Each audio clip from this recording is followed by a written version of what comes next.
પૂજ્ય શ્રી પિયુષ બાવાશ્રીના ચરણોમાં મારા દંડવત પ્રણામ। આજે આપણા સૌના અહોભાગ્ય છે કે આપણી વિનંતીનો સ્વીકાર કરીને શ્રી પિયુષ બાવાશ્રી આપણી આંગણે પધાર્યા છે। આપ બધા જાણો જ છો કે પવિત્ર એકાદશી એ પુષ્ટિ માર્ગનો પ્રાગટ્ય દિવસ છે, જ્યારે શ્રી વલ્લભ શ્રી ગોકુલમાં ગોવિંદ ઘાટમાં બિરાજતા હતા અને ભગવત આજ્ઞાના અનુસરણ માટે ચિંતા થઈ કે દેવી જીવોને શરણે લેવા।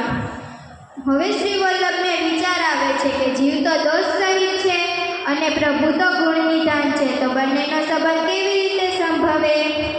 પવિત્ર એકાદશીની મધ્યરાત્રિએ સ્વયં પ્રભુ પ્રગટ થાય છે અને શ્રી વલ્લભને આજ્ઞા કરે છે, જે જીવનો બ્રહ્મ સંબંધ તમે મારી સાથે કરાવશો તે જીવને હું ક્યારેય નહીં છોડું।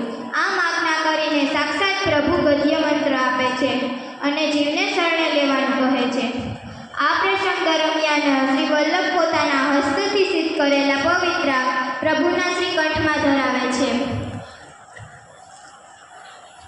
અને વચન આપે છે કે જે આપણને અક્ષરશઃ સિદ્ધાંત રહસ્ય ગ્રંથમાં જોવા મળે છે। આમ પવિત્ર એકાદશી અને દ્વાદશીનું આપણા પુષ્ટિ માર્ગમાં ખૂબ જ મહત્વ હોય છે। આવો આપણે બધા સાથે મળીને આ ઉત્સવને આનંદથી ઉજવીએ।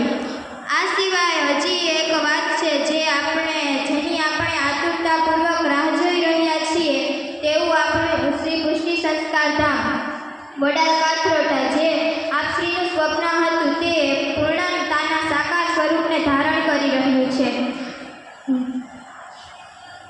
પુષ્ટિ સંસ્કાર ધામ શુભારંભ મહોત્સવની ઘડીઓ ગણાઈ રહી છે, જેની સમસ્ત વૈષ્ણવ સૃષ્ટિને અંતઃકરણપૂર્વકની વધાય શ્રી વલ્લભા